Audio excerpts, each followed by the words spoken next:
8:17 a.m., JFK Airport, New York. That seat isn't yours anymore, Marin. The pregnant wife froze when she saw the mistress sitting beside her husband. You gave her my seat? Nolan went pale. Marin, don't make a scene. Then the cockpit door opened. A pilot saw her and froze. Mare? He rushed over and hugged her. Everyone was shocked. Except Sloane. Why did she already know the secret? Let's begin the story. That seat stopped being yours weeks ago, Marin.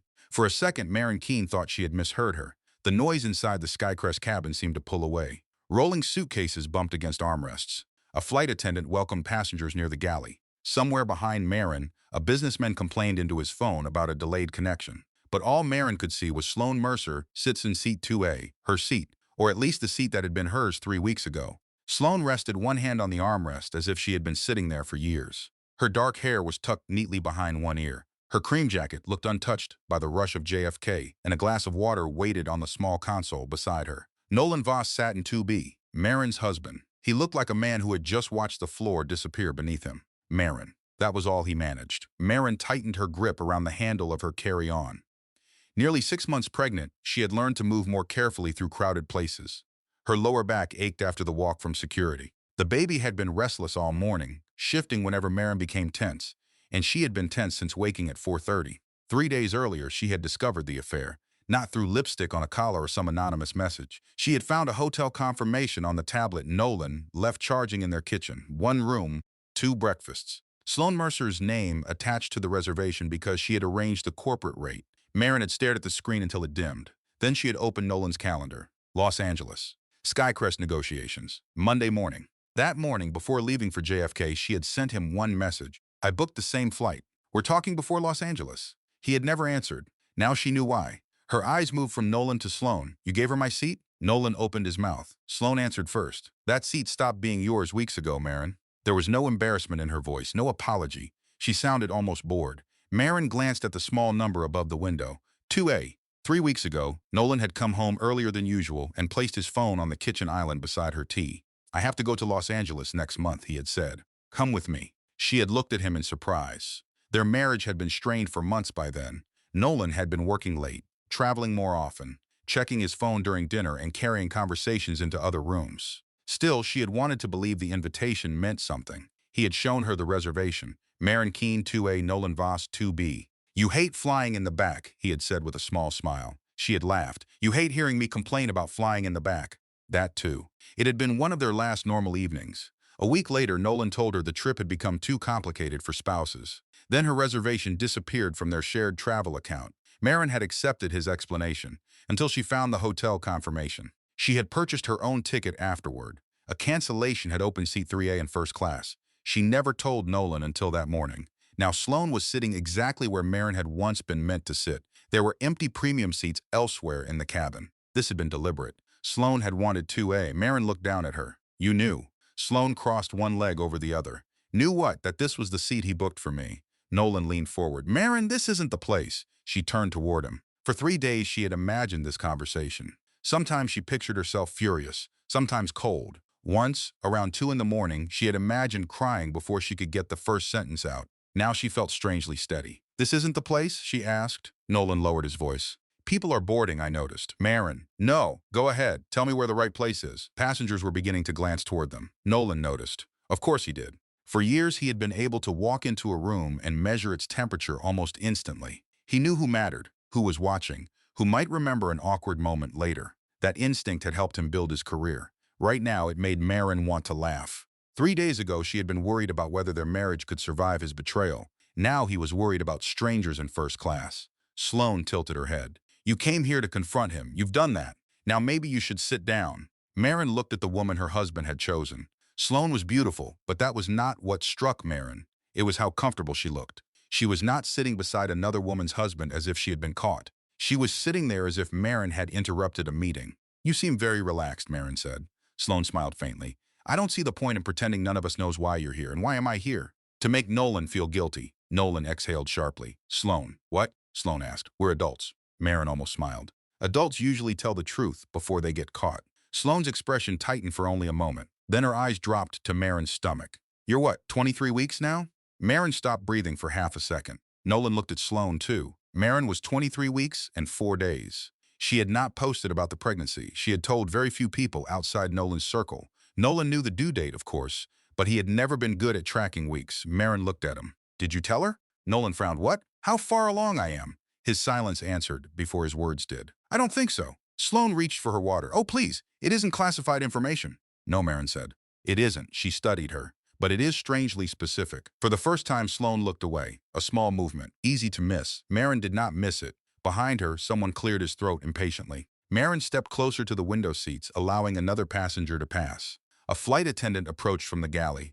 Ma'am, do you need help finding your seat? Before Marin could answer, Sloane said yes, she does. The attendant turned politely toward Marin. Marin handed over her boarding pass. The woman looked at it. Seat 3A, right behind this row.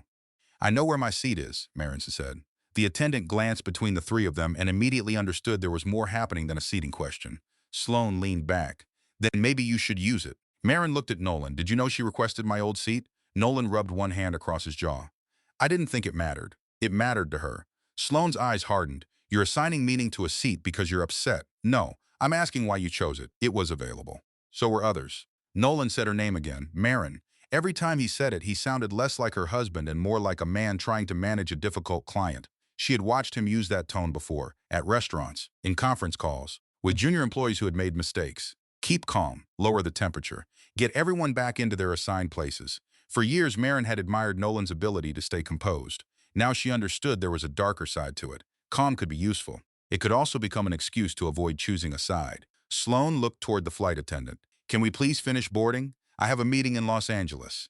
The attendant maintained her professional smile. Everyone in this cabin has a valid boarding pass, ma'am. She's standing over me. I'm standing beside my husband, Marin said. Sloane looked at her. Your husband is traveling with me. Marin's fingers tightened around the handle of her bag. There it was. No euphemism, no embarrassment. Sloane wanted the sentence to hurt, and it did. Marin felt the baby move. A small pressure beneath her ribs. She placed one hand against her stomach without thinking.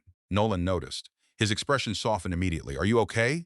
Marin stared at him. The question might have touched her 3 days ago. Today, it almost offended her. You don't get to become concerned because the baby moved. Nolan's face changed. Marin, come on. Did you think I wouldn't find out? This is complicated. Sleeping with someone else usually makes marriage complicated. Several passengers were openly watching now. Nolan glanced past her. That glance told Marin everything. His concern was splitting in two. Part of him cared that she was hurt. Another part cared that people could see it. Sloane noticed too, and she used it. Go back to your seat, or get out of first class. The words landed cleanly. The flight attendant straightened. Ma'am, she said to Sloane, Mrs. Keene has a valid first-class boarding pass. She does not need to leave the cabin. Sloane's lips pressed together. I'm asking her to stop hovering over my seat. Your seat, Marin repeated. Sloane turned to her. Yes. Marin looked at Nolan. He should have spoken then. He should have said Sloane had gone too far. He should have stood up. He should have taken Marin's bag and said they would talk privately. He should have done almost anything except what he did. Marin, please, don't make this a scene. For a moment, she only stared at him. 6 years of marriage stood between them. The cheap apartment they had rented before Nolan made serious money. Sunday mornings when they had eaten scrambled eggs from mismatched plates because they could not afford the furniture they wanted yet. The night his father had gone into the hospital and Nolan had sat on their bathroom floor because he did not want Marin to see him cry. The first pregnancy test. His hands shaking when he held it. The nursery they had started painting together. All of that existed. And yet, when given the simplest possible choice, Nolan had chosen the comfort of the room. Marin spoke quietly. You brought your mistress into the seat you bought for your wife. The scene was already here. No one said anything. Even Sloane looked briefly caught off guard. Marin handed her carry-on to the flight attendant. Would you mind placing that near 3A? Of course. Thank you. Then Marin turned back to Nolan. I came because I thought we needed one honest conversation before I made a decision about our marriage. Nolan stood. Marin, we can still have that. She looked at Sloane. With her sitting there, Sloane folded her arms. I'm not disappearing because your marriage has problems. Marin nodded once. That may be the first honest thing you've said. Sloane's face cooled. Marin looked back at Nolan. A marriage can survive bad news. Sometimes it can even survive terrible mistakes. But contempt changes things. Nolan flinched, she continued. You let her humiliate me because stopping her would have made you uncomfortable. That isn't fair. It's exactly what happened. I'm trying to keep this from getting worse. Marin gave a tired laugh. You keep calling silence peace because it saves you from making a choice. That one reached him. She saw it. Nolan's jaw tightened. For once, he had no polished response ready. A chime sounded overhead. The lead purser answered a call near the galley, listened for several seconds, then looked toward the front door. There's still a paperwork hold, she told another attendant. We're waiting on operations. Marin drew a slow breath. She needed to sit down. Her legs had begun to ache, and she refused to let Sloan see her physically struggling. She turned toward 3A. Nolan caught her wrist. Not hard. Still, Marin looked down at his hand until he released her. Don't, she said. His face fell. I just want 5 minutes. You had 3 days. You sent me that message this morning. And you ignored it. I was going to call when? He hesitated. That was enough. Marin moved toward her seat. Behind her, Sloan said quietly, Nolan, sit down. Marin stopped. Something about the tone bothered her. It was not affectionate. It was almost instructional. Nolan heard it too. He looked back at Sloan. Marin watched them. For the first time since boarding, she wondered whether she had misunderstood part of what she was seeing. The affair was real. There was no question about that. But Sloan's attention seemed divided. She kept checking the front of the cabin, the cockpit door, the time on her phone. Then she looked at Marin again. Not like a rival, like she was waiting for something. Marin opened her mouth. Before she could speak, the cockpit door opened. A tall man in a Skycrest captain's uniform stepped out holding a folder. His hair was darker than Marin remembered, cut shorter at the sides. The last time she had seen him in person had been at their grandmother's memorial almost 2 years earlier. Callan, Marin's heart stopped. Her older half-brother spoke briefly to the purser. Operations says the weight reconciliation is done. We're waiting on the amended paperwork now. Could be another 10 minutes. The purser nodded. Callan started to turn back toward the cockpit. Then he heard Marison say, Callan? He froze. Slowly, he looked over. His eyes found her. For a second, all the authority disappeared from his face. Mare? Marin could not answer. Callan stared at her stomach. His eyes widened. He looked back at her face. You're pregnant. It was such an ordinary brother's reaction that Marin almost laughed. Instead, tears burned behind her eyes for the first time all morning. Apparently, Callan came toward her. What are you doing here? It's a long story. He reached her and pulled her into a careful hug. Marin closed her eyes. She had not realized how badly she needed one person to touch her without wanting anything. Callan pulled back. Are you okay? Ask me tomorrow. His eyes moved beyond her, first to Nolan. Callan knew his face from photographs, though the two men had never met. Then to Sloan. Something changed in his expression. Not recognition exactly, professional familiarity. He knew who she was. Everyone involved in the Skycrest transaction knew Mercer Ridge. What happened? He asked. Marin shook her head. Not here. Callan studied her for another second. Then his gaze dropped to her boarding pass on the armrest of 3A. He looked at Nolan, then at Sloan in 2A. Callan was too experienced around people to miss what the seating arrangement meant. Marin Halstead, he said softly, almost under his breath. You disappear for 2 years and this is how I find you? Nolan went still. Marin saw the exact moment the name registered, Halstead. His eyes moved from Callan's uniform to Marin, then back again. Nolan knew the Halstead name. Anyone involved in the Skycrest transaction did. Halstead Aviation was not simply another investor. The family's interests touched aircraft leasing, airport services, maintenance, logistics, and large institutional holdings. Nolan's face lost color. Marin Halstead? She did not answer. Shock turned quickly into something uglier, confusion, then suspicion. Nolan looked at Callan, who still had one hand resting protectively near Marin's shoulder. So I'm not the only one keeping secrets. Callan stared at him. What exactly are you suggesting? Nolan looked between them. Marin understood before he said another word. After everything he had done, Nolan was jealous. It was almost unbelievable. Callan followed his expression. Then he laughed once without humor. I'm her brother. Nolan's mouth closed. The embarrassment that crossed his face would have satisfied Marin if she had not been so tired. Callan looked at her. Half-brother, technically, before he decides to invent another problem. Marin finally managed a small smile, still annoyingly my brother. Good. At least one thing hasn't changed. Nolan stared at Marin. You never told me. No, that your family is Halstead? No. That he's your brother? I told you I had a brother. You said you weren't close. We weren't. Callan's expression tightened slightly at that, but he did not argue. This was not the place. Sloan had been silent since Callan appeared. Marin suddenly realized how unusual that was. She looked over. Sloan was watching them. Her posture was still controlled, her face composed, but the fingers around her water glass had tightened. Marin watched her closely. Every passenger who had heard Callan call her Halstead looked surprised. The purser looked surprised. Nolan looked as if someone had dropped an entire building on him. Sloan did not. She looked concerned. She looked irritated, maybe even worried, but not surprised. Then Callan said, Mayor, why don't you come off the plane for a few minutes? We've got time before the paperwork clears. Sloan's eyes flicked toward him immediately. Too quickly. Marin saw it. Callan offered his arm. She did not take it yet. Instead, Marin looked straight at Sloan. Have we met before? Sloan blinked. No. Are you sure? Quite. Callan glanced between them. Sloan's expression recovered. Nolan has talked about you. Marin kept watching her. Enough for you to know my pregnancy? Sloan shrugged. You'd be surprised what husbands say. Nolan frowned. I didn't tell you she was 23 weeks. Sloane looked at him. The silence lasted 1 second too long. Callan noticed. So did Marin. Something had shifted. The affair was still the wound Marin could feel most clearly. But beneath it, another question had opened. Sloane knew details Nolan had not given her. She knew who Callan was. She had chosen Marin's old seat, and when Callan stepped out of the cockpit, Sloane had looked worried before anyone explained a thing. Callan lowered his voice. Marin. She finally took his arm. Let's go. As they moved toward the front door, Nolan stepped into the aisle. Marin. Wait, she turned. His face had changed completely. 10 minutes earlier, he had wanted her to sit down and stop making a scene. Now he wanted answers. That realization made the decision surprisingly easy. Not now, you can't drop this on me and walk away. Marin looked at him for a long moment. Then she said, interesting choice of words.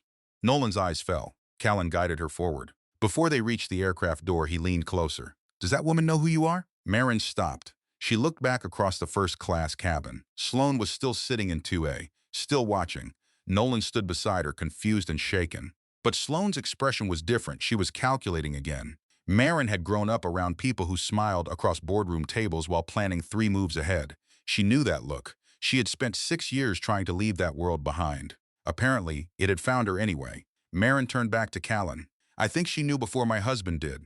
The cold air from the jet bridge hit Marin before the aircraft door had fully disappeared behind her. She welcomed it. Anything was better than the air inside first class, where every breath had seemed to carry someone else's perfume, someone else's judgment, someone else's version of her marriage. Callan kept one hand near her elbow as they walked toward the gate. Marin noticed. You don't have to hold me up. I'm not. You're hovering. I'm your brother. Hovering is part of the job description. You haven't done much of it lately. Callan glanced at her. That's fair. The answer took some of the fight out of her. He could have defended himself. He could have reminded her that she was the one who stopped answering family calls, skipped birthdays, sent flowers instead of appearing at funerals, and built an entire life that kept the Halsteads at arm's length. Instead, he accepted the criticism. That was new.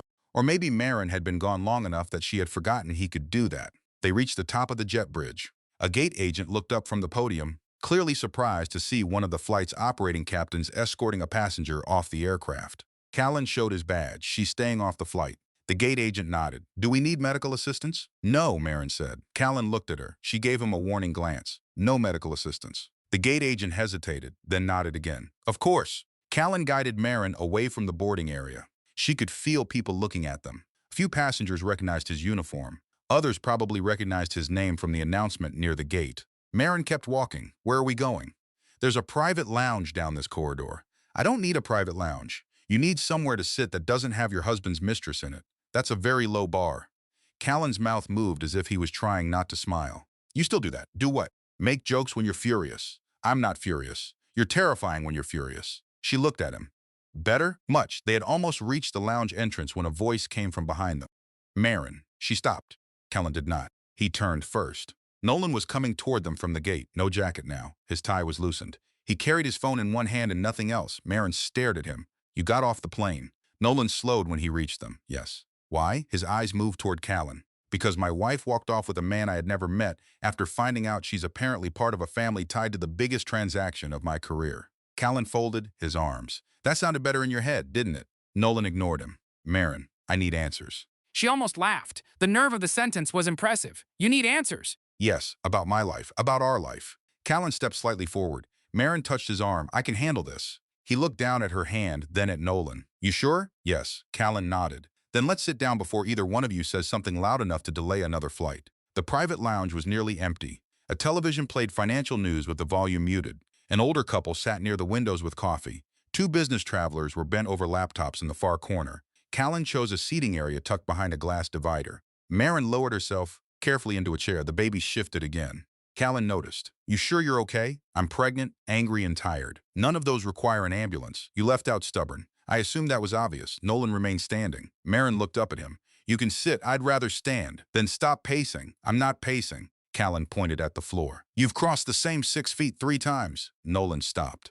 Marin rubbed one hand along the side of her stomach. She had imagined confronting him. She had never imagined doing it while her estranged brother sat 3 feet away in a captain's uniform. Life had a sense of humor she did not appreciate. Nolan finally sat. His eyes stayed on Marin. What is your real name? The question was quieter than she expected. Marin Keene is my real name. You know what I mean. Callan leaned back. Marin looked at her brother. Let me do this. He gave a small nod. She faced Nolan again. I was born Marin Elise Halstead. Nolan stared at her. She continued before he could interrupt. Keene was my mother's last name. After I left my family, I started using it. Left your family? Yes. You mean Halstead Aviation. I mean my family. That family owns half the aviation infrastructure in this country. Callan raised an eyebrow. Not even close to half. Nolan shot him a look. Callan lifted both hands. Accuracy matters. Marin almost smiled again. Nolan did not. How long were you planning to keep this from me? I wasn't planning anything. We've been married 6 years. Yes. And you never thought this mattered? I told you my family and I didn't have a relationship. You did not tell me your family was worth billions. Marin's expression hardened. There it is. What? The number. Nolan shook his head. This is not about money. You mentioned billions before you asked why I left them. He looked away. For a few seconds, neither spoke. Marin remembered the first time she told Nolan about her family. They had been dating 4 months. He had asked whether she wanted to invite her parents to dinner. She had said no. He had asked if they were dead. She said no. Then what happened? My father believes love works better when it follows instructions. Nolan had not pushed. At the time, she had loved him for that. Maybe she should have told him more. Maybe secrecy had started as protection and slowly become habit. She could admit that now. It still did not erase what he had done. Nolan leaned forward. You let me marry you without knowing who you were. Marin met his eyes. You knew who I was. You just didn't know what I owned. That's not the same thing. No, Marin, it shouldn't. His voice rose slightly. The older couple near the windows glanced over. Nolan noticed and lowered it again. I told you everything about my family. You told me what happened to your father's company. You told me about losing the house. You told me how much debt your parents had. Exactly. And I listened. You hid an entire dynasty. Callan sighed. Marin looked at him. Please, I didn't say anything. You sighed loudly. I'm expressive. Nolan ignored him. How could you do this? Marin stared at her husband. There was real hurt in his face. That complicated things. She did not want to admit it did. Because Nolan's betrayal was easier to understand when he was simply selfish. Seeing that she had hurt him too did not make his affair less wrong, but it made the marriage itself harder to reduce to one villain and one victim. Marin took a breath. I should have told you more. Nolan's expression changed. She continued. I should have trusted you enough to explain why I left. I should have told you Callan's name. I should have told you who my father was. Nolan sat back slightly. Then Marin said, but don't confuse my mistake with yours. His face tightened again. She leaned forward. You cheated on the woman you thought had nothing. Finding out she has money doesn't change who you betrayed. Nolan said nothing. Marin's voice remained calm. You didn't sleep with Sloan because I hid a family company from you. You didn't cancel my ticket because my last name used to be Halstead. You didn't sit there while she told your pregnant wife to leave first class because I didn't give you my family's balance sheet. Nolan looked down. That's what you need to understand. He rubbed his thumb across the edge of his phone. I know what I did, do you? Yes. Then say it without explaining it. His head came up. What? Say what you did. No but, no reason, no work pressure, no marriage problems. Callan watched quietly. Nolan looked uncomfortable. Good, Marin thought. Some truths deserve to be uncomfortable. After several seconds, Nolan spoke. I had an affair. Marin waited. He swallowed. I lied to you. She kept waiting. I brought Sloan on a trip I had originally planned with you. His eyes fell. And I let her humiliate you because I didn't want a confrontation in front of everyone. Marin nodded once. That's the first honest thing you've said to me today. Nolan's voice dropped. I'm sorry I believe you. He looked surprised. But sorry doesn't decide what happens next. His face closed again. Callan looked at Marin with quiet approval. She noticed and frowned. Don't, what? Look proud I'm not. You are, I'm impressed. That's worse. Nolan stood. Can we speak privately? Callan looked at Marin. She shook her head. No, Marin, not today. Your brother doesn't need to hear everything. Callan stood too. Believe me, I would love to hear less. Marin almost laughed. Nolan looked frustrated. This is our marriage. It was our marriage when you invited someone else into it. That ended the argument. Nolan checked his watch. I need to call operations. Marin looked at him. Are you still flying? Probably not. Because of me? No. Because I stepped off an active evaluation flight, and now somebody in scheduling is going to have a small nervous breakdown. You should go. I'm not leaving you here. I'm not 12. Last time I checked, you were 31 and still capable of terrible decisions. Such as? Marrying him is currently high on the list. Nolan looked up. Marin snapped Callan. He held up one hand. Fine. Then Nolan asked, why were you on that flight? Callan's expression shifted. Work. What kind of work? Operational evaluation for Skycrest? Yes. Nolan stared at him. You're a pilot and an executive. I was a pilot before I was an executive. What position? Senior Vice President of Flight Operations. Nolan leaned back slowly. Marin watched his mind working. Skycrest. Halstead. Callan, Los Angeles. The transaction. Were you going to the Los Angeles meetings? Callan nodded. After the evaluation. Who knew your schedule? The question came from Marin. Callan looked at her. Operations, scheduling, executive staff, transaction team? He paused. Probably. Probably? The itinerary was circulated because several people were coordinating meetings after arrival. Nolan looked between them. Mercer Ridge would have had it.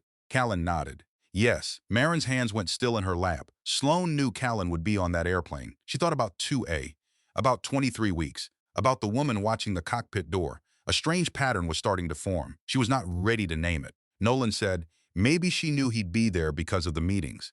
That doesn't mean anything. Marin looked at him. You're defending her again. I'm saying there may be a simple explanation. That's what you've been saying about everything. Nolan opened his mouth, then stopped. Callan's phone buzzed. He checked it. Operations. He walked several yards away to answer. Marin and Nolan were alone for the first time since leaving the plane. Nolan lowered his voice. I didn't know she requested your old seat. Marin studied him. Would that have stopped you? I don't know. Then don't tell me. He looked hurt. Marin wished she did not still recognize every version of his face. The frustrated Nolan, the ambitious Nolan, the exhausted Nolan, the man who used to come home after midnight and crawl into bed quietly because he thought she was sleeping. She had loved all of them. Maybe some part of her still did. That did not mean she had to trust him. Love and trust were different things. People often treated them as if one guaranteed the other. It did not. Trust required information, choices, consistency. And when trust was broken, affection could not repair it by itself. Nolan looked toward Callan. Did you leave them because of money? Marin understood who he meant. My family? Yes, partly. What happened? She almost refused. Then she realized Nolan had been right about one thing. If she expected truth from him, she could no longer use silence as armor every time a question frightened her. My father tried to control my life. How? He believed the family name came with obligations. That sounds normal. It wasn't. She looked down at her hands. When I was 24, I was dating someone he didn't approve of. My father threatened to block funding for a nonprofit I worked with if I stayed with him. Nolan frowned. He used the nonprofit? He used whatever mattered. What did you do? I left the boyfriend. Nolan seemed surprised. Then I hated myself for it. She looked at him. So I left the family too. Callan had heard the last sentence. As he returned, he sat down. You left all of us. Marin met his eyes. Yes, you could have called me. You work for Dad. I work for an aviation company. That didn't make me Dad. At the time, I couldn't tell the difference. Callan accepted that with a small nod. Another wound exposed. Another truth that could not be fixed just because it had finally been spoken. Callan said, for what it's worth, Dad was wrong. Marin looked at him. You never said that. You never gave me a chance. There was no accusation in his voice. That made it worse. Marin looked away. Nolan watched them. Perhaps for the first time, he understood that Marin's secret had not been about tricking him. It had been about escape. Still unhealthy. Still damaging. But human. Callan checked his phone again. They're replacing me. Flight should leave in about 20 minutes. Marin looked toward the gate. What about Sloane? She's staying on. Nolan looked at his own phone. Several missed calls filled the screen. His assistant. A partner at Voss Strategic. Sloane. He pressed his lips together. You should go, Marin said. He looked up. To Los Angeles? After this? You were going there before this. Marin, I'm not getting back on that plane. She studied him. The choice might have meant something yesterday. Today, it was late. Still, it mattered that he made it. Sloane had probably expected him to stay. He didn't. Nolan silenced his phone. I'll take another flight later if I have to. Marin nodded. No gratitude, no punishment either. A choice was a choice. It did not need applause. Callans stood. I'm getting you something to eat. I'm not hungry. That wasn't a question. Marin watched him walk toward the lounge counter. Nolan sat in silence. His phone buzzed again. This time a preview appeared on the screen before he flipped it over. Sloane Mercer. He did not open it. Marin noticed anyway. What did she say? Nothing. You looked. I didn't. You saw the preview, so did you. What did it say? Nolan hesitated, then turned the phone over. 3 words appeared beneath Sloane's name. You're making this worse. Marin gave a quiet laugh. She's angry you got off the plane.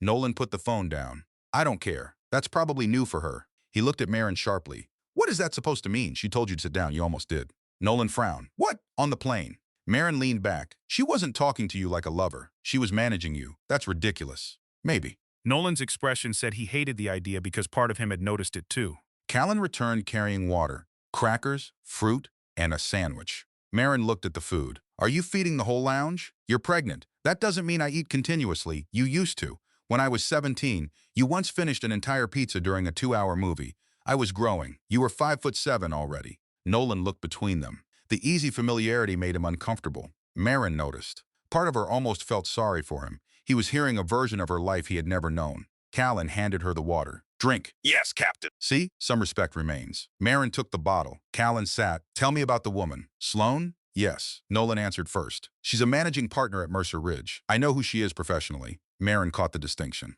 What do you know about her? Callan shrugged. Smart. Aggressive. Good reputation on transactions. Mercer Ridge has a lot riding on Skycrest.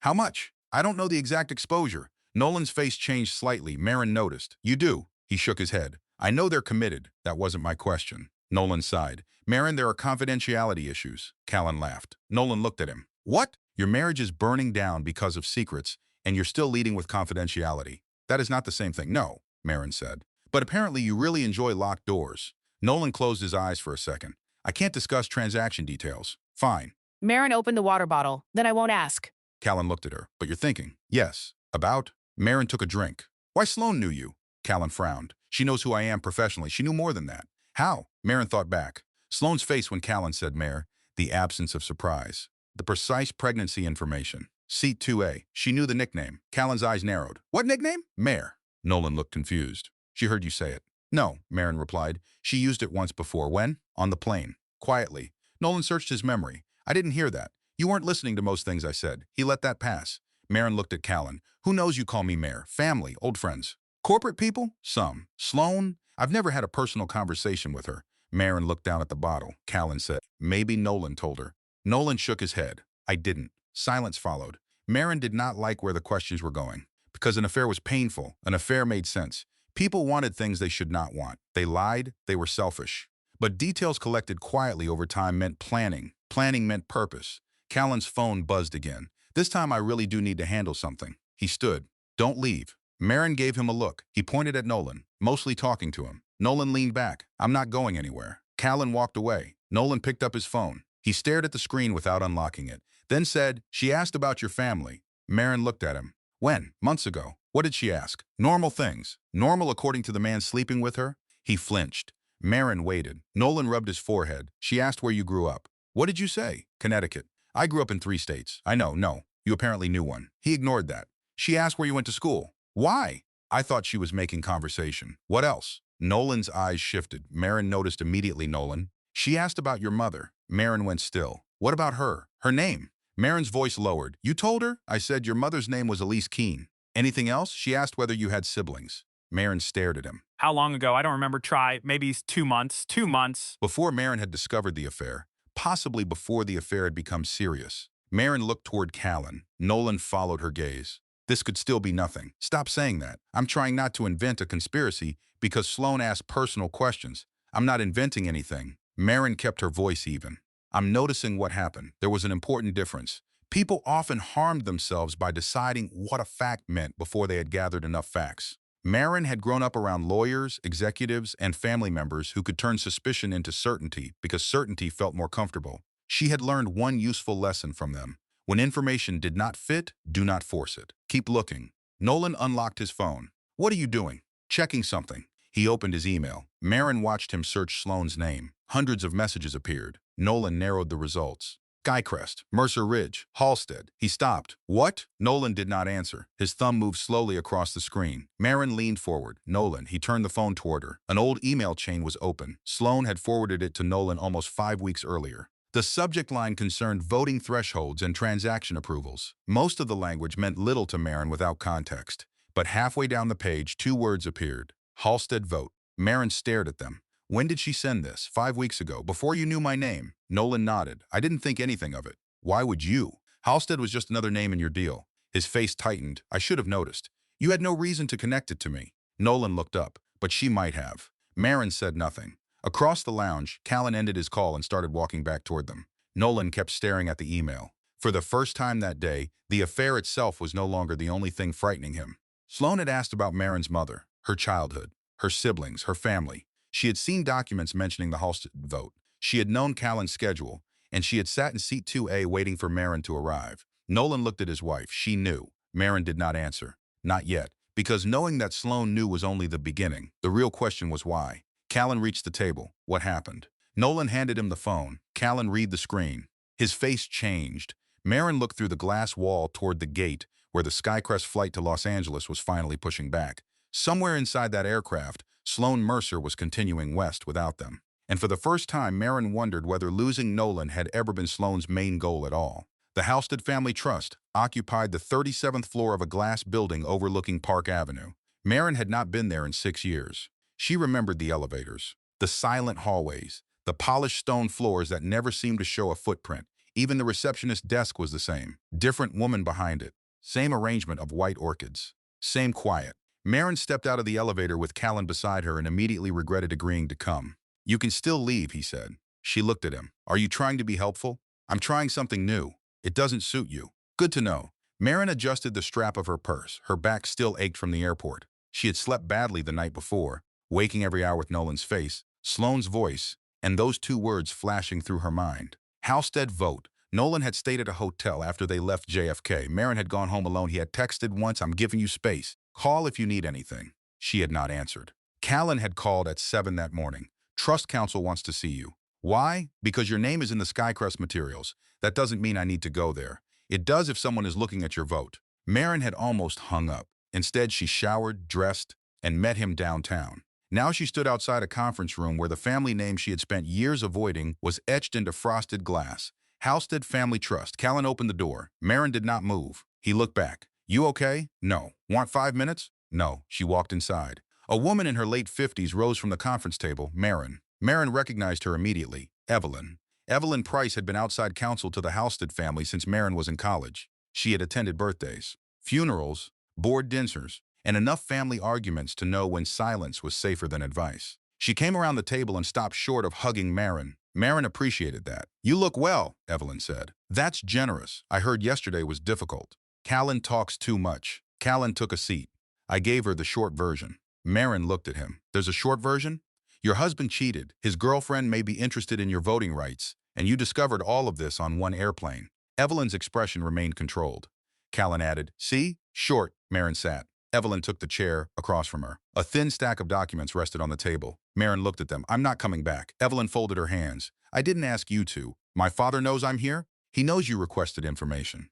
"I didn't request anything." Callan raised a hand. "I did." Marin stared at him. "You said council wanted to see me. They did after I called. You manipulated me." "Yes, at least you admit it. It saves time." Evelyn almost smiled. Marin turned toward her. "What exactly is happening?" Evelyn opened the first folder. "The Skycrest transaction has moved into a stage where certain protected voting interests could become relevant." Marin leaned back. "I haven't voted on anything in years." "That doesn't eliminate the interest. I transferred my participation.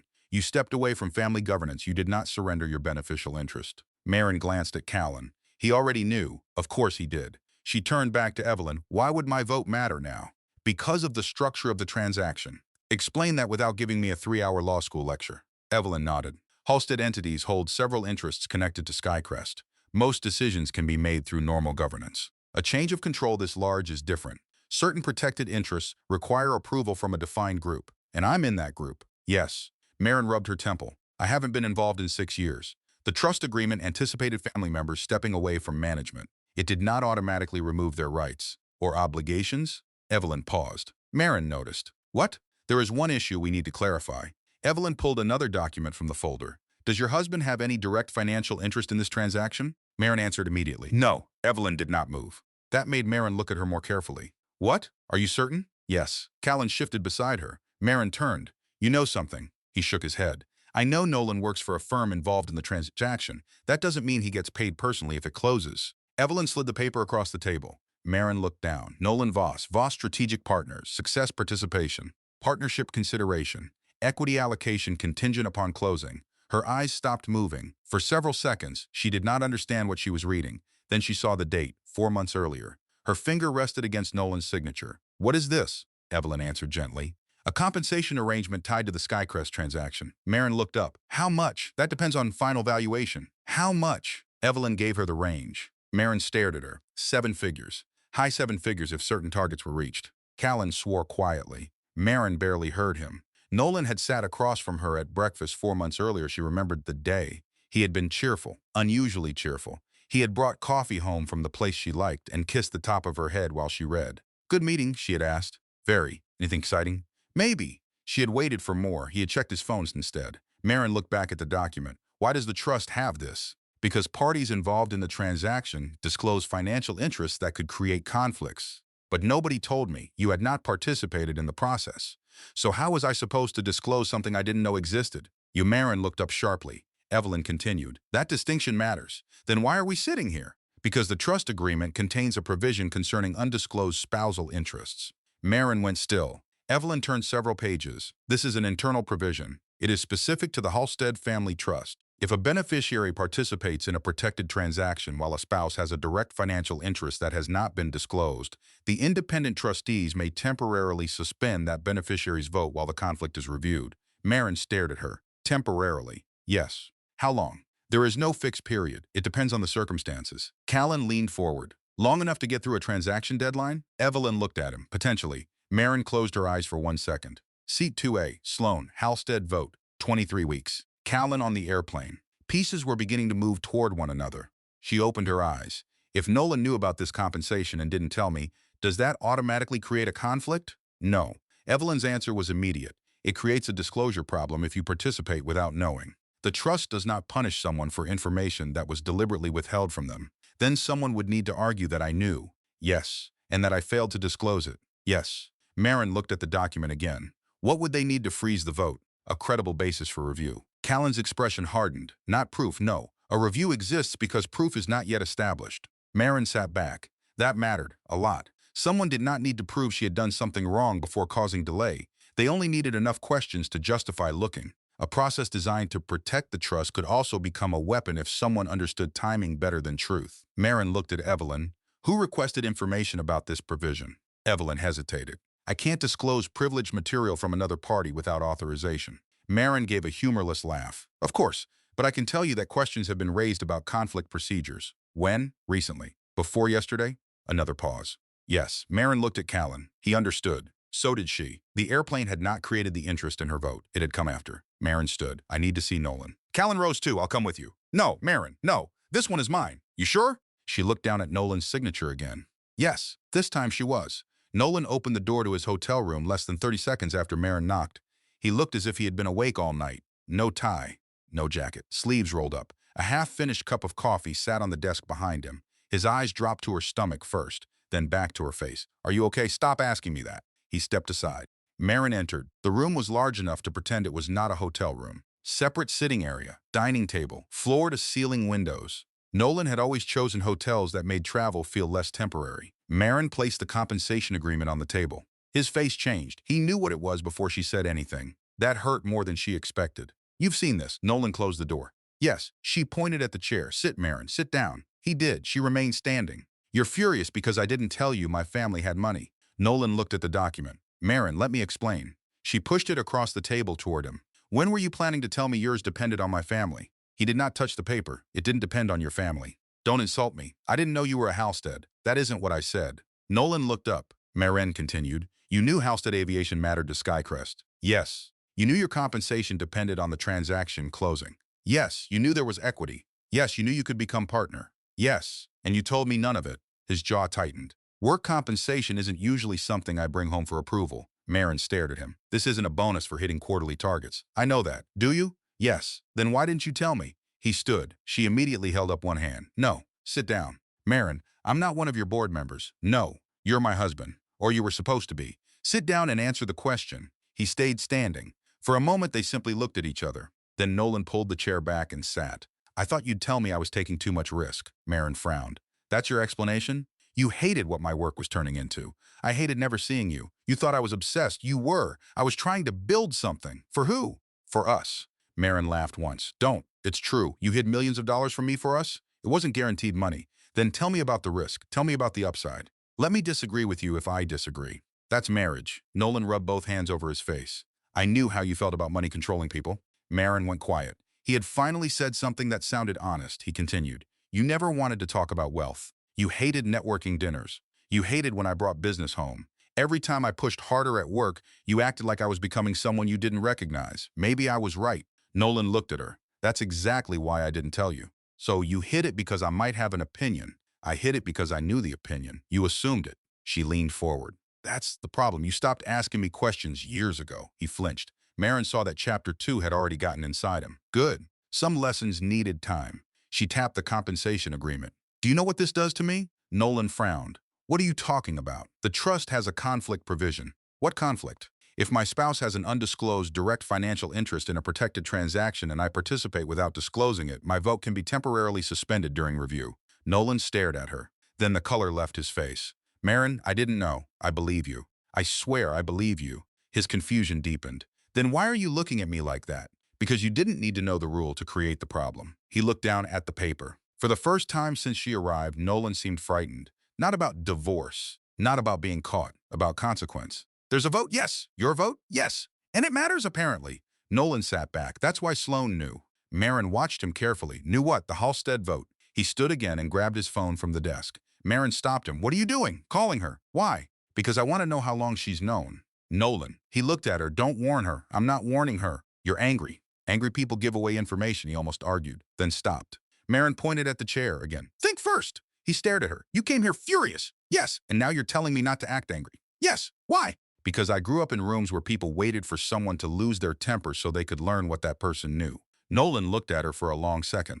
Another piece of Marin Halstead he had never known. He slowly lowered the phone. What do we do? We? He exhaled. Fair. Marin picked up her purse. You decide what you do. And you? I find out what Sloane wants. Nolan looked at the compensation agreement, then at Marin. Did you come here because you thought I was part of this? She answered honestly. I didn't know. And now? I think you're useful to someone. His face hardened. You think she used me? I think we need facts. I'm going to get them, Nolan.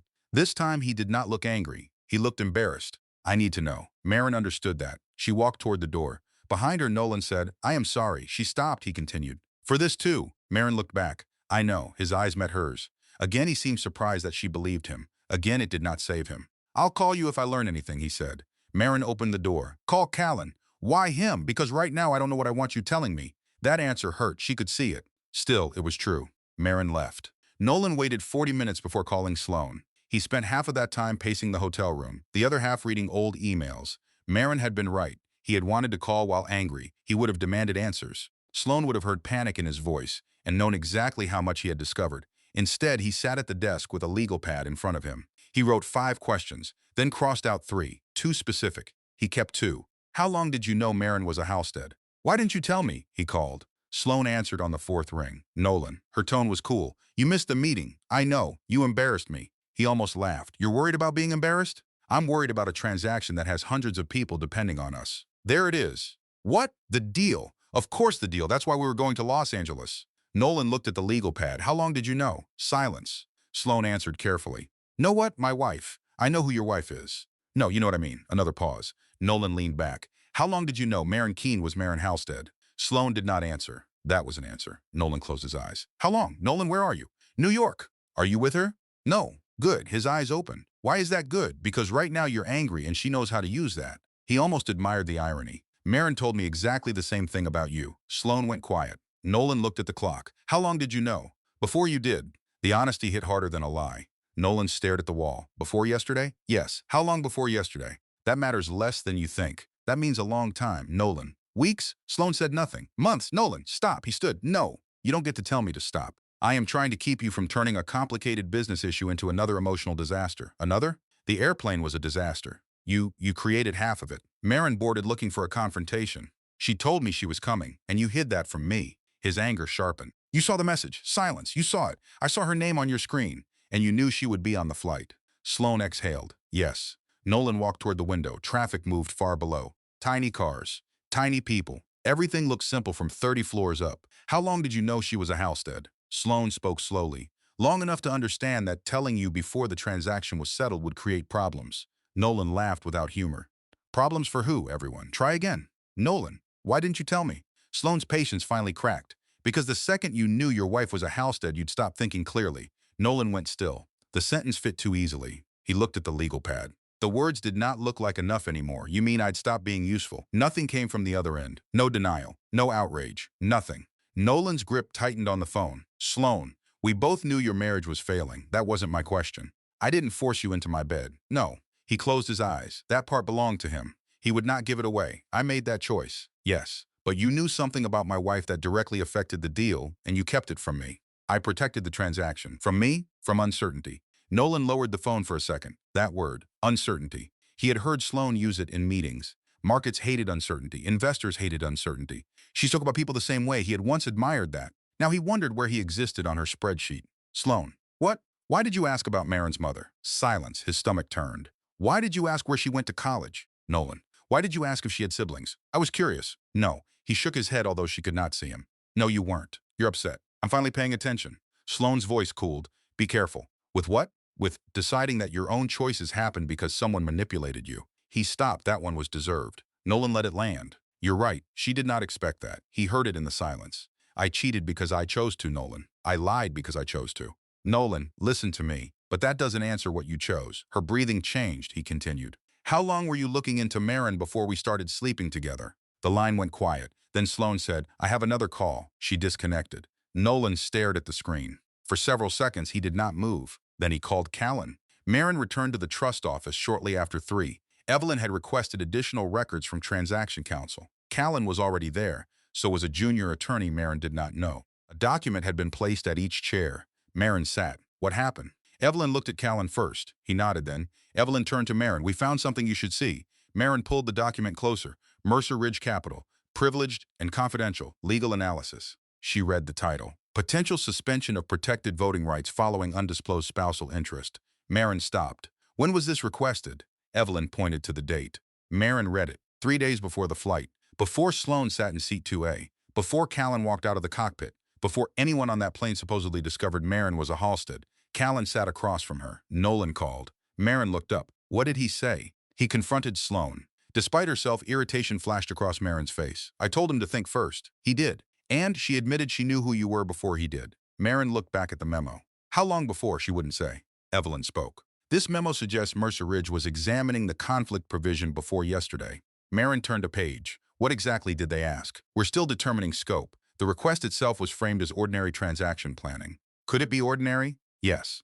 Marin appreciated the answer. Evelyn was not telling her what she wanted to hear. Then this proves nothing. By itself, no. Callan leaned forward. But combine it with Sloane knowing your identity, knowing my schedule, knowing Nolan's compensation, and choosing your old seat. Marin looked at him. The seat still sounds ridiculous when you put it next to corporate documents. Ridiculous things can still be deliberate. Evelyn nodded. Intent is rarely proven by one dramatic piece of evidence. Usually it is established through timing, access, repeated choices, and whether the explanation remains consistent. Marin looked at the date again. 3 days before the flight, Sloane had already been researching the exact mechanism that could suspend her vote.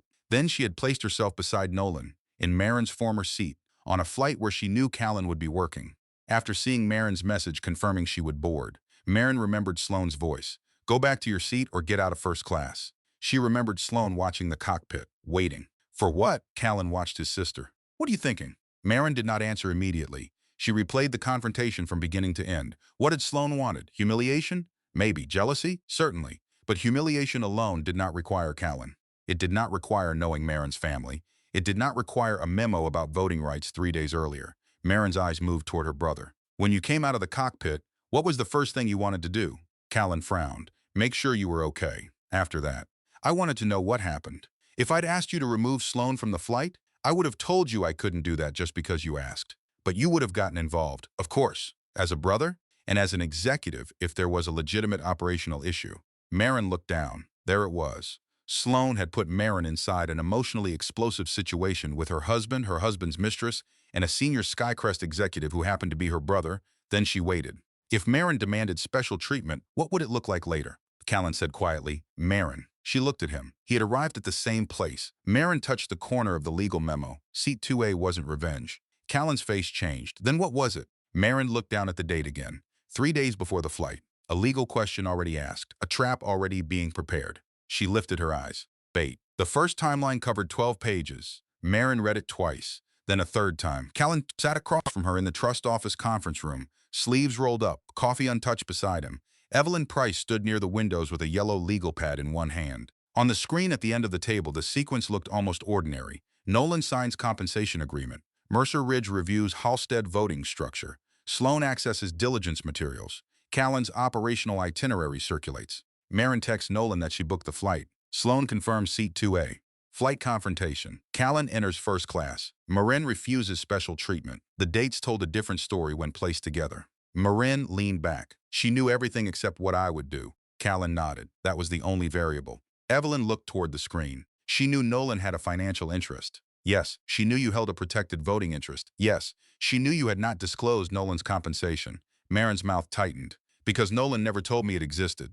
Evelyn nodded. She also knew Callan was scheduled on that flight. Callan tapped the itinerary. My name was circulated 5 days before departure. Marin looked at the next entry, and once I texted Nolan that morning, she knew I was coming. Evelyn sat. That matters. Marin looked at her. Because? Because it removes coincidence. Marin turned back to the screen. Sloane had not controlled every event. She had not needed to. She only needed the right people in the same place. Her husband, his pregnant wife, his mistress, and a senior Skycrest executive who happened to be Marin's brother. Then she needed Marin angry, humiliated, reactive. Callan picked up the legal memo from Chapter 3. Assume we're right. What did she expect you to do? Marin answered without looking at him. Use you. Callan said nothing. She wanted me to ask you to remove her. That would have been hard to justify, but you would have gotten involved. Yes. She wanted something visible. Evelyn nodded. A documented intervention would have helped. Marin looked at her. Even if I had a legitimate complaint, it depends on how it happened. If you asked your brother, who is a senior executive at Skycrest, to override normal procedure while your husband had an undisclosed financial interest in the transaction, someone could argue that you were already exercising influence, even if the argument was weak. A weak argument can still trigger a review. Callan swore under his breath. Marin stared at the table. That was the part she understood now. Sloane had not needed to prove wrongdoing. She needed delay. Delay could do what evidence could not. If Marin's vote became unavailable during the right window, the transaction could move past the point where her objection mattered. Callan said, "She built the whole thing around timing." Marin nodded. "And around me losing my temper." He looked at her. "You almost did." "I know, you didn't." Marin remembered standing in first class, staring at Sloane in 2A. She remembered wanting to say something cruel enough to wipe that calm smile off her face. Then Callan had appeared. A familiar face. Family. Power. An easy answer. He could have called someone, moved someone, stopped something. Marin had refused. "Don't fix this for me." At the time, she thought she was protecting her pride. Now she understood she had also ruined Sloane's first plan. Callan said quietly, "If you'd asked me to throw her off the flight, I would have told you no. I know. But I probably would have called operations myself, which would create a record." "Yes," Evelyn added. "And if anyone later argued that Halstead influence had been used during a transaction involving your husband's undisclosed financial interest, the trustees would have had to examine it." Marin looked at the screen. "That's why she kept pushing." Callan frowned. "What do you mean, on the flight?" "She kept trying to get me to escalate." Marin remembered Sloane's voice. "Go back to your seat or get out of first class." The purser. The accusation that Marin was causing a disturbance. Every step had been designed to force a response. When Marin refused to use Callan, Sloane had not gotten what she wanted, so she had to keep moving. Evelyn slid another folder toward Marin. "That is where she may have created the problem for Mercer Ridge." Marin opened it. Access logs, internal requests, distribution records. She looked up. "What am I seeing?" "After the flight, additional diligence materials related to your trust interest were accessed outside the normal review schedule. By Sloane? Her credentials appear on several entries." Callan leaned over. "She looked at this after the confrontation?" "Yes." Marin turned another page. "Why?" Evelyn answered carefully. "We don't know yet, but she was still working on the problem." That is one reasonable interpretation. Marin appreciated the phrase. Reasonable interpretation, not certainty, not fantasy. She had spent the last 3 days surrounded by people who had lied, hidden things, or assumed too much. Facts mattered now. "What do we actually have?" Marin asked. Evelyn began counting. "We have evidence Sloane accessed information identifying you as a Halstead beneficiary." Marin nodded. "We have evidence she knew Callan's schedule." Another nod. "We have the legal memorandum regarding possible suspension of a beneficiary's protected vote." "Yes." "We have Nolan's compensation agreement." "Yes, and we have post-flight access records showing Sloane continued reviewing material connected to your trust position." Marin looked at her. "What don't we have?" "Proof of what she intended." Callan leaned back. "Yet." Evelyn gave him a warning look. Marin closed the folder. "So how do we get it?" "We request an independent compliance review." Callan immediately looked at Marin. She noticed. "What?" He did not answer. Evelyn did. "To make that request with standing, you would need to participate formally." Marin's fingers stopped on the folder as Marin Halstead. Yes. Silence filled the room. Marin looked toward the windows. Manhattan stretched below them. For 6 years, she had lived without seeing her full name on a board agenda, without reporters calling, without assistants asking whether she would attend family meetings, without strangers pretending not to know who her father was. She had built a life where being Marin Keene meant she could walk into a coffee shop and simply order coffee. She could choose friends without wondering who had looked up her trust holdings first. She could marry a man who believed she had nothing powerful behind her name. That last part had failed, but the life itself had mattered. Evelyn spoke gently. "You do not have to do this." Marin looked at her. "What happens if I don't?" "The transaction continues under the current process." "And Sloane? We may not have grounds to compel an independent review based only on what is available now." Callan said. "She walks." Evelyn looked at him. "That is too broad. She keeps her position, possibly." Marin stood. She walked to the window. Callan watched her. This is what she wanted too. Marin turned. What? To force me back into the family. No. She knew if she attacked the vote, I'd have to show up. Callan shook his head. She wanted the vote frozen. Whether you came back personally probably didn't matter. Marin considered that. He was right. Sloan had treated her as a voting problem. A number. A procedural obstacle. Maybe that was what irritated Marin most. Not the money. Not even the Halstead name. The assumption that Marin could be moved by pressure like a piece on someone else's board. Evelyn placed a form on the table. This is the request. Marin returned to her chair. At the top, her full legal name had already been typed. Marin Elise Halstead. She stared at it. Callan said, "You can take time." "No, Marin. If I take time, I'll spend it convincing myself to run again." Callan went quiet. She picked up the pen. For a second, her mother's last name felt almost visible beside the Halstead one. Keene had protected her. Halstead had trapped her. At least that was how she used to see it. Maybe names were not the problem. People were. Choices were. Marin signed. Marin Elise Halstead. Evelyn took the document. "I'll file the request now." Marin put the pen down. "What happens next?" "If the preliminary review finds enough concern, an emergency meeting will be called." Callan looked at the clock. "How fast?" Evelyn closed the folder. "With this transaction deadline." She stood. "Very fast." The meeting was scheduled for the next afternoon. 27 hours later, Marin entered a boardroom she had not seen since she was 25. Her father was already there. Arthur Halstead sat at the far end of the table, silver-haired, straight-backed, and visibly unhappy. Marin stopped when she saw him. He looked at her stomach first, then her face. "You're pregnant." Marin almost laughed. Apparently that was the family greeting now. "Yes, you didn't tell me." "No." Arthur looked as if he wanted to say more. He did not. That restraint was new. Callan entered behind Marin and pulled out a chair for her. Arthur noticed. "So she talks to you now." Callan sat. "Today is already complicated enough." Arthur's mouth tightened. Marin looked down the table. Independent trustees, outside counsel, representatives from Halstead interests, 2 members from the Skycrest side, Mercer Ridge Council, and Sloan. She sat near the opposite end. Perfect posture. Dark suit. No sign of panic. Nolan entered less than a minute later. Marin had not seen him since the hotel. He looked exhausted. He sat 2 chairs away from Sloan. That distance did not escape anyone. Evelyn opened the meeting. This concerns potential conflicts and the use of transaction information related to protected Halstead voting interests. Sloan's attorney spoke first. "My client strongly rejects any suggestion that she misused confidential information." Evelyn nodded. "You'll have an opportunity to address that." Sloan looked directly at Marin. Marin returned the look. There was no first-class cabin now, no husband between them, no symbolic seat. Just a table. Sloan spoke. "Before everyone turns this into a personal vendetta, there is a simpler issue." Marin did not respond. Sloan continued. "Marin had a duty to disclose her husband's financial interest." Evelyn said, "If she knew about it." Sloan looked toward Nolan. She knew. Marin's eyes moved to him. Nolan went still. Sloan's attorney slid a folder forward. "My client's position is that Mrs. Voss was aware her husband's compensation was tied to the transaction and failed to disclose it." Marin said, "That's false." Sloan looked at her. "Is it?" "Yes. You discussed Skycrest at home." Marin frowned. "Of course we discussed Skycrest."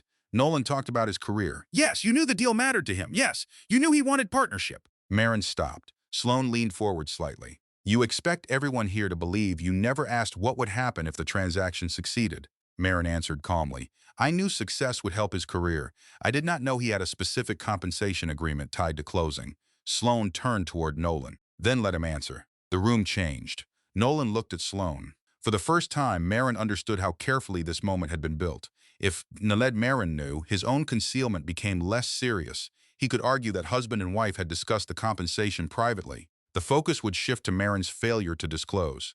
Her vote could be frozen. Nolan's career might survive. If he told the truth, he would admit he deliberately kept millions of dollars in potential compensation from his wife while working on a transaction tied to her family. Marin watched him. She did not plead, did not shake her head, did not ask him for anything. This choice had to belong to him. One of the independent trustees asked, "Mr. Voss, did your wife know the terms of your compensation arrangement?" Nolan looked at Sloan. Sloan's expression did not change. Then he looked at Marin. She didn't know. No one moved. The trustee asked, "You're certain?" "Yes." Sloan's attorney shifted. Nolan continued, "Because I deliberately never told her?" Marin lowered her eyes for a second. There it was. Not redemption. Truth. A very expensive form of truth. The trustee asked, "Why did you conceal it?" Nolan took a breath. "Because I knew she had concerns about how much of my life I was giving to work. I thought she would see the compensation package as proof that I was taking unnecessary risk." Arthur Halstead spoke for the first time. "So you hid it." Nolan looked at him. "Yes." Arthur's expression was almost contemptuous. Marin turned toward her father. "Don't." Arthur looked at her. "This isn't your fight. It became my fight when his decision affected my vote." Marin held his gaze. But I don't need you performing outrage for me. Arthur leaned back. Callan looked down, hiding what might have been a smile. Sloane spoke. Nolan is trying to protect her now. Nolan turned toward her. No. Yes. You think because you finally feel guilty, you can rewrite what happened. Nolan's face hardened. I'm not rewriting anything. You told me she knew Skycrest mattered. That is not the same as telling her my compensation terms. You said she understood what was at stake. For my career. Sloane leaned closer. And what exactly do you think a partnership promotion means? Nolan looked at her for a long moment. Then something shifted.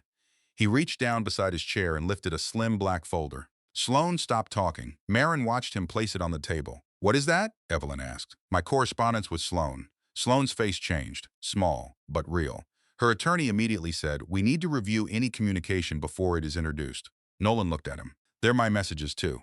Nolan, Sloane said. He did not look at her. I should have turned them over yesterday. Evelyn took the folder. Electronic copies? Already provided to outside counsel. Sloane stared at him. You did what?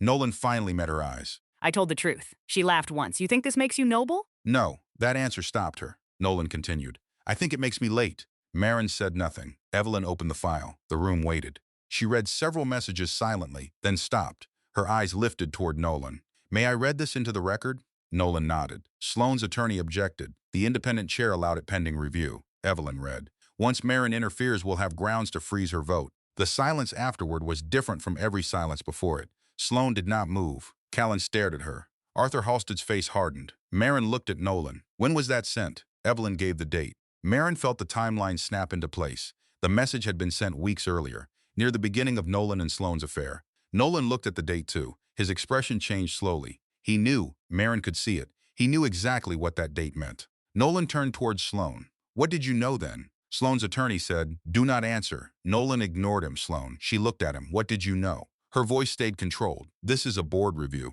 I'm not discussing our private relationship. Our private relationship is in the file. Nolan, you knew who Marin was before this. Sloane's eyes narrowed. We covered that. No, we covered when you told me. His voice sharpened. I'm asking when you started looking at me because of her. Sloane looked away. That was enough to change his face.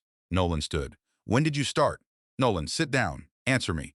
Her attorney repeated his warning. Sloane ignored him this time. You're acting like I forced you to have an affair. I already told you I own that choice. Good. But did you choose me before I chose you? Sloane stared at him. Marin watched carefully. There was anger in Sloane's face now.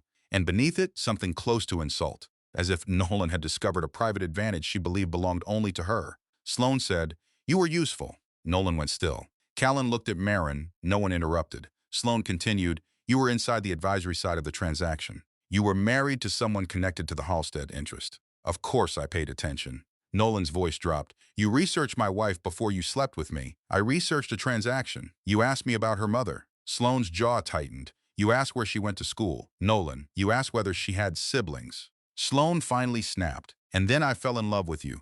Does that make you feel better? No one moved. Nolan stared at her. The confession landed badly because of everything surrounding it. Sloane continued. I didn't plan that part, but you planned the first part. She said nothing. Nolan sat down slowly. Marin looked at him and almost saw the exact story he had told himself collapsing. He had believed Sloane represented freedom, power, a woman who wanted him without needing anything. Now he understood that the first reason she noticed him had nothing to do with desire. He had been access, a useful husband, a door. The affair may have become real later. The manipulation had come first. Evelyn called for a brief recess. Nobody left. The independent trustees moved to the smaller conference room next door with counsel. Marin stood near the window. Callan came beside her. You okay? She gave him a tired look. You really need a new question. Fine. How close are you to throwing a chair? Not close. Good. Ask me again in 10 minutes. Behind them, Nolan remained seated. Sloane stood with her attorney near the door. For once, she looked uncertain. Marin turned toward Callan. What happens if they agree she manipulated the process? They can restrict Mercer Ridge involvement. And my vote? Callan's face changed. Marin knew before he answered. They still have to review your conflict. Even though Nolan admitted I didn't know. Yes. Marin looked toward Evelyn when she returned. The independent chair followed her. Everyone sat. The chair spoke. We have sufficient concern to open a formal independent review regarding the use of transaction information and potential attempts to influence protected voting interests. Sloane's attorney immediately objected. The chair raised a hand. We are also required to review the undisclosed spousal financial interest affecting Mrs. Halstead's participation. Marin stayed still. The chair continued. Pending completion of that review, Marin Halstead's protected vote will be temporarily suspended. Callan muttered something under his breath. The chair looked toward the Mercer Ridge representatives. Related voting interests associated with Mercer Ridge will also be suspended pending review. Sloan leaned forward. That will kill the transaction. The chair looked at her. The review process is not designed around your deadline. It should be designed around economic reality. Marin finally spoke. You were counting on the deadline when you tried to freeze my vote. Sloan looked at her. Marin held her gaze. You don't get to complain about timing now. Sloan said nothing. The meeting ended less than an hour later. By 6:15 that evening, the original Skycrest transaction deadline passed. No extension was approved. No protected vote could be completed. The deal collapsed. Marin stood in Callan's office, watching the final notice appear on the screen. Transaction terminated. Callan came in carrying 2 coffees. He placed one beside her. You exposed her. Marin kept looking at the screen. Yes. Nolan told the truth. Yes. They opened the review. Yes. Callan waited. Marin finally turned toward him. And the deal still died. He did not try to comfort her with an easy answer. That was why she let him stand there. Outside the windows, New York was beginning to light up. Somewhere across the city, thousands of people connected to Skycrest were learning that the deal they had expected to close was gone. Employees, managers, investors, families who knew nothing about Seat 2A or Marin's marriage. Real people would live with the consequences. Marin looked back at the screen. Winning the argument had not solved the problem. Exposing Sloan had not restored anything. Truth had stopped one plan. Now Marin had to decide what came after it. Sloan Mercer arrived at the independent committee hearing 11 minutes early. Marin noticed because she was already there. Sloan wore a charcoal suit and carried a single leather folder. No assistant. No nervous glances toward the door. She took her seat across the table as if she were preparing for another negotiation. That almost impressed Marin. Almost. Evelyn Price sat beside Marin. Callan took a chair farther down the table. Nolan had been asked to attend only if the committee needed clarification. He was waiting in another room. The committee chair opened the hearing. We are here to review whether confidential transaction information was used for purposes outside the Skycrest process and whether anyone attempted to manipulate a protected voting interest. Sloan folded her hands. I understand. Her attorney spoke first. The existence of a legal memorandum concerning voting conflicts proves nothing improper. Mercer Ridge had a duty to understand every possible obstacle to the transaction. Marin listened. That argument was reasonable, which made Sloan dangerous. The attorney continued. Miss Mercer also had a personal relationship with Mr. Voss. Choosing a particular airline seat may have been insensitive, but personal cruelty is not a compliance violation. Sloan glanced at Marin. Marin kept her face still. The committee chair looked toward Evelyn. Response? Evelyn slid a packet across the table. We are not asking the committee to treat Seat 2A as proof by itself. Sloan gave the faintest smile. Evelyn continued. We are asking you to examine timing. The first record showed when Sloan accessed diligence material identifying Marin Elise Halstead as a beneficiary. The second showed the circulation of Callan's operational itinerary. The third showed Mercer Ridge requesting the legal memorandum concerning undisclosed spousal interests. Then came Nolan's compensation agreement. Then the message Marin sent Nolan on the morning of the flight. Then Sloan's request for Seat 2A. Then the email. Once Marin interferes, we'll have grounds to freeze her vote. Sloan leaned back. You're building a story backward. Marin spoke for the first time. Then tell it forward. Sloan looked at her. Marin continued. Start with the first time you saw my name in the diligence material, her attorney interrupted. My client is not required to reconstruct every internal thought she had during a transaction. No, Marin said, but she can explain her actions. Sloan's eyes narrowed.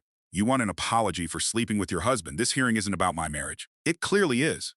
Marin shook her head. My marriage explains why I was on the airplane. It doesn't explain why Mercer Ridge researched a way to suspend my vote 3 days before that airplane left the gate. Sloan opened her folder. The memorandum was routine. Then why did you access my trust records again after the flight? I was managing a live transaction. Why did you ask Nolan about my mother? Sloan paused. Her attorney looked at her. Marin noticed. Why did you ask where I went to college? Sloan's voice cooled. I was having an affair with your husband. People ask personal questions. About the wife's family history? Yes. Before the affair became serious? Sloan looked at the committee. This is becoming theatrical. Marin leaned back, then make it boring. Give us a simple explanation. Silence. The committee chair looked toward Sloan. Ms. Mercer? Sloan exhaled. I discovered that Marin was connected to the Halstead Trust during diligence. I understood that her vote could become relevant. When did you discover Mr. Voss was her husband? Shortly afterward. And did that affect your professional dealings with him? Sloan's attorney started to speak. Sloan raised a hand. No. Marin watched her. Sloan continued. I worked with Nolan because he was involved in the transaction. Callan spoke from down the table, and you happened to begin sleeping with him. Sloan looked at him. Yes. Callan nodded. Very convenient. People make bad personal decisions. Callan's voice stayed calm. That part I believe. The chair asked everyone to keep the discussion focused. Marin turned another page. Let's talk about the flight. Sloane's mouth tightened. You saw the message I sent Nolan? Yes. So you knew I would be there? Yes. You already knew Callan would be there? Yes. You already knew Nolan had a financial interest? Yes. You already knew I held a protected vote? Yes. Marin paused. And you had already requested a legal analysis on how that vote could be suspended. Sloane looked toward her attorney, then back at Marin. Yes, there it was. 4 simple answers. Together they changed the room. Marin placed the email in front of Sloane, then explained this. Sloane read the sentence. She had seen it before. Of course she had. Her own words. Once Marin interferes, we'll have grounds to freeze her vote. Sloane set the paper down. I expected a conflict. You expected me to create one. I expected you to react. By doing what? Using your family. Marin waited. Sloane glanced around the table. You were estranged from them. You suddenly appeared on a flight with Callan Halstead in the cockpit. Your husband had a financial interest in Skycrest. Anyone responsible for the transaction would have considered the risk. Marin leaned forward. You knew Callan would be there before I did. Sloane said nothing. You put yourself in the seat Nolan originally bought for me. That was personal. You told me to leave first class. You were standing over me. You called the purser. You were creating a disturbance. Marin nodded slowly. And when Callan appeared, what did you expect? Sloane looked away. That was the first real crack. Marin saw it. So did the committee. What did you expect? Marin repeated. Sloane's voice came out flatter. I expected you to use him. To do what? Remove me, override the crew, create a record, anything. No one interrupted. Sloane looked directly at Marin. Yes, I wanted you out of the vote. The room became still. Sloane's attorney closed his eyes for a moment. Marin did not smile. She had waited for the admission, but hearing it brought no satisfaction. Sloane continued. I was trying to save a transaction that protected thousands of jobs. Marin looked at her. No. You were trying to save the position you built your entire identity around. Sloane's face hardened.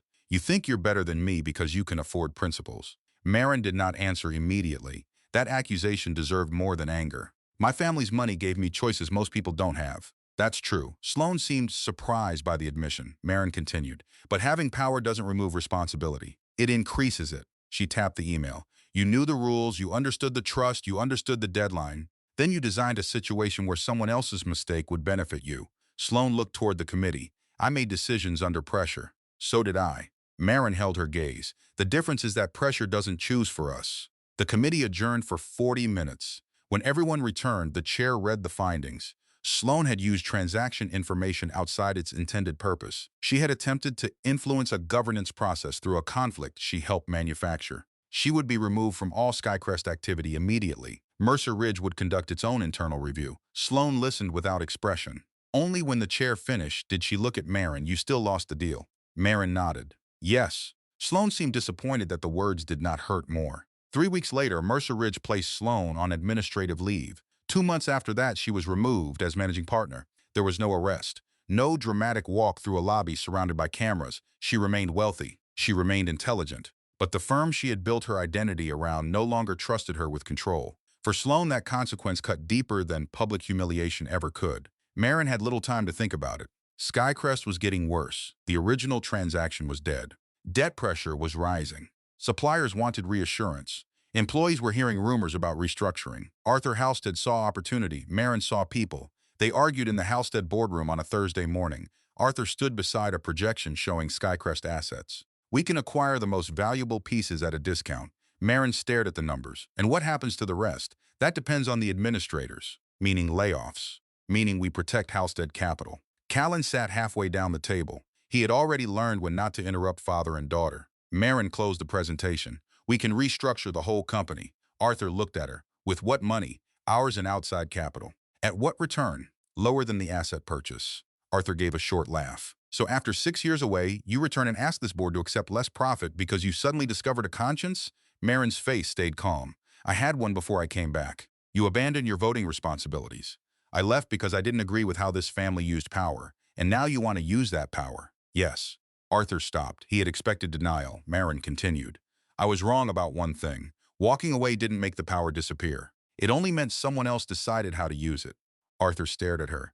You think you understand this business after 3 weeks? No. Then why should anyone listen to you? Marin pushed a new proposal across the table. Then judge the proposal, not my last name. The board rejected it. 7 votes to 4. Marin walked out angry enough to shake. Callan followed her into the hallway. You knew that could happen. Knowing doesn't make it less irritating. What now? She looked through the glass wall at the board members still talking. Now I fix what they hated. For the next 5 weeks, Marin met with people she had never expected to sit across from. Skycrest employee representatives, independent investors, operations executives, trustees.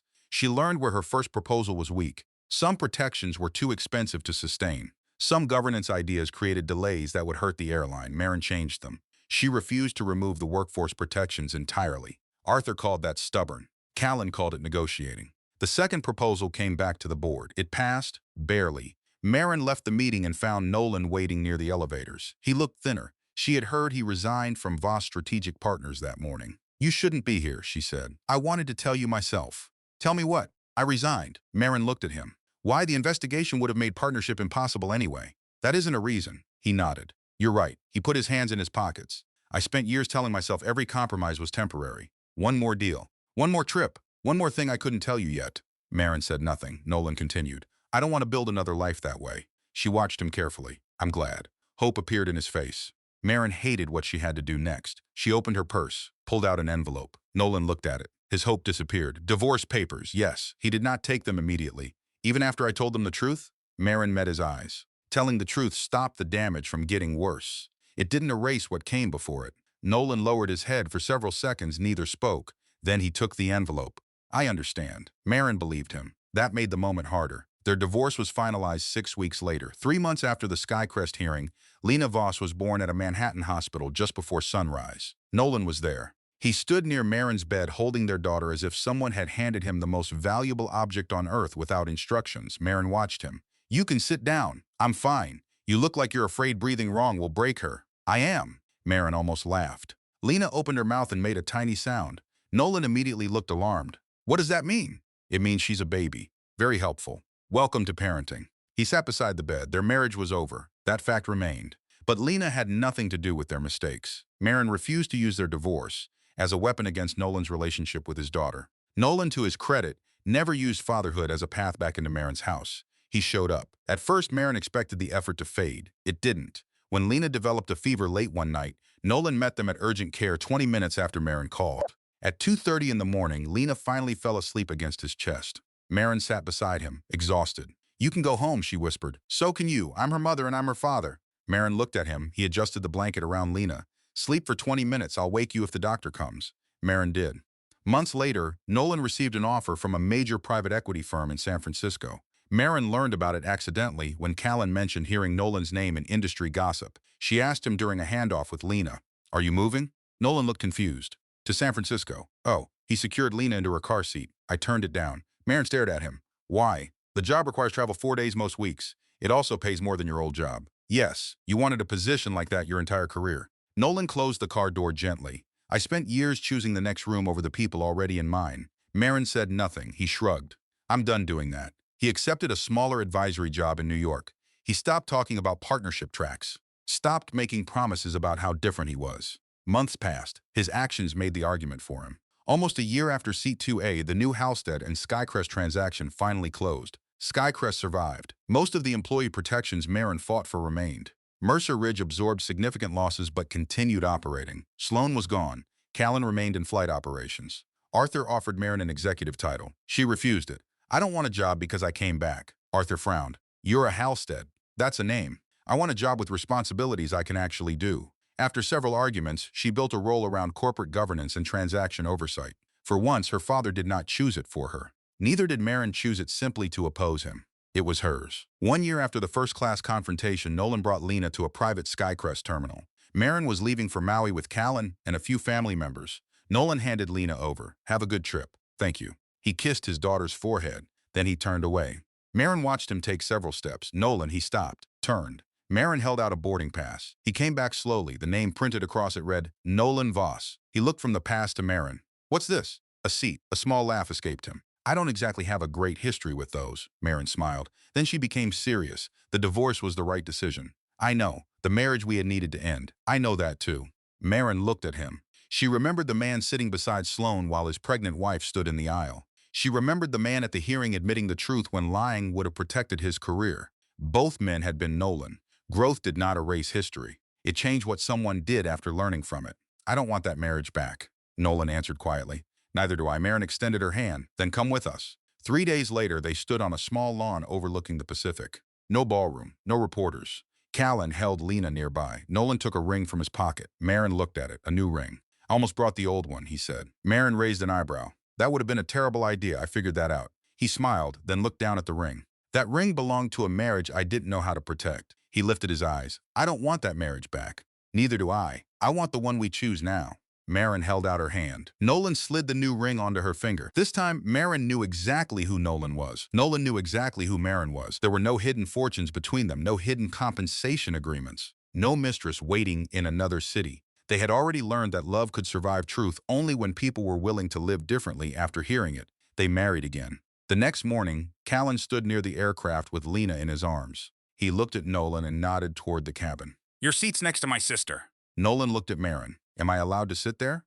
Marin stepped onto the first stair, then she turned. "This time I chose who gets the seat." Nolan took her hand. They walked aboard together. A year earlier, Marin had entered first class, believing the worst thing another woman could take was her place beside her husband. She knew better now. A seat meant nothing if the person beside you had not chosen you honestly. This time, no one had stolen anything. Marin had chosen her name, her work, her family. And finally, after he had paid for what he broke and learned how to become someone she could trust again, she chose Nolan too. The aircraft door closed behind them. Their first marriage was over. Their second began with the truth.